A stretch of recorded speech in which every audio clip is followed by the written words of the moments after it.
everyone, good morning. How are you today? Hope you in good condition and stay healthy. Okay, now we are going to our lesson. So let's prepare ourselves, alright? Nah, hari ini kita akan belajar tema 4, berbagai pekerjaan. Subtema 3, pekerjaan orang tuaku. Pembelajaran yang pertama. Let's study together. Pendapat pribadi tentang cerita dalam dongeng. Nah, apa itu dongeng?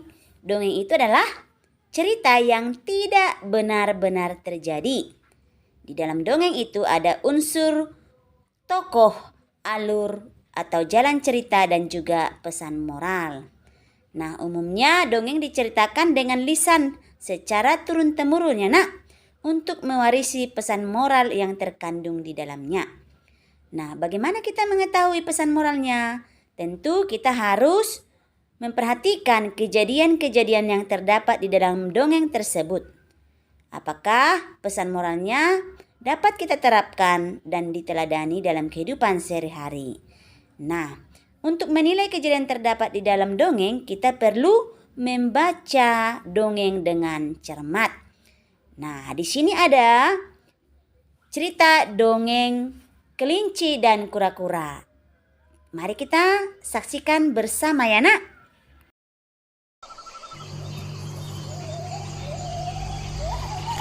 Di sebuah hutan, tinggallah seekor kelinci muda yang sangat lincah. Dengan kakinya yang kuat, dia mampu berlari dan melompat dengan sangat cepat. Setiap hari, kelinci berlari keliling hutan untuk memamerkan kehebatannya. Karena tak ada yang bisa mengalahkannya, kelinci pun menjadi sangat sombong. Lihatlah kakiku yang kuat ini, tak akan ada yang bisa mengalahkanku berlari. Suatu hari, kelinci menantang hewan lain lomba lari hingga ke tepi telaga. Dia menjanjikan kancing emas sebagai hadiah bagi yang bisa mengalahkannya. Sang rubah langsung menggeleng ketika ditantang. Semut dan kera pun menolak. Hanya kura-kura yang berani melawan tantangan kelinci. Baiklah kelinci, aku akan mencoba menerima tantanganmu untuk berlari. Kelinci dan kura-kura bersiap di depan garis perlombaan. Saat bendera diangkat, kelinci langsung berlari dengan sangat cepat. Sementara itu, kura-kura memulai langkah pertamanya dengan sangat lambat. Meskipun tertinggal, kura-kura mendapat banyak dukungan dari semua temannya. Ayo kura-kura, kamu pasti bisa. Semangat terus kura-kura, kamu akan mengalahkan kelinci.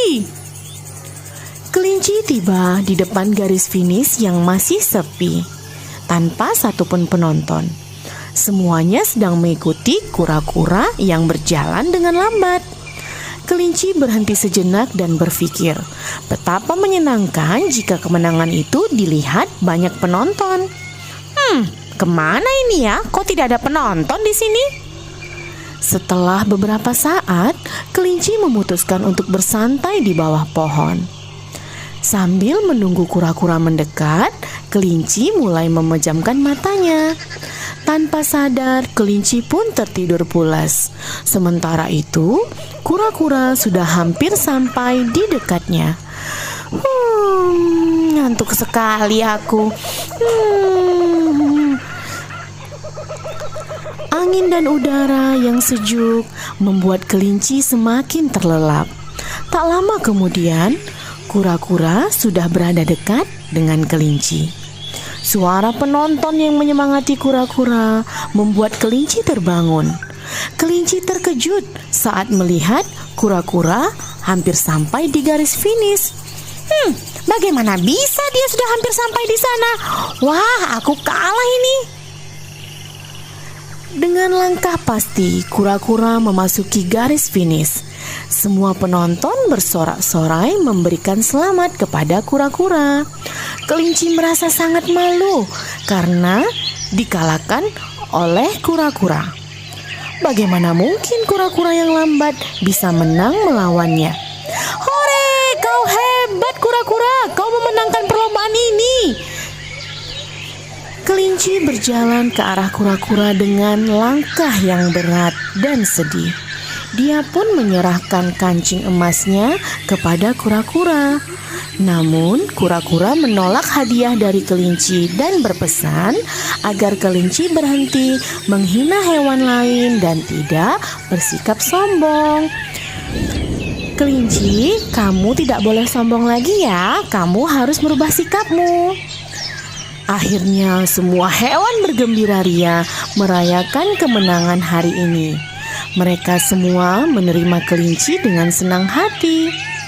Kelinci berjanji tidak akan menghina hewan lain dan akan berperilaku baik. Mereka semua hidup dengan rukun dan damai di dalam hutan. Hore, hore!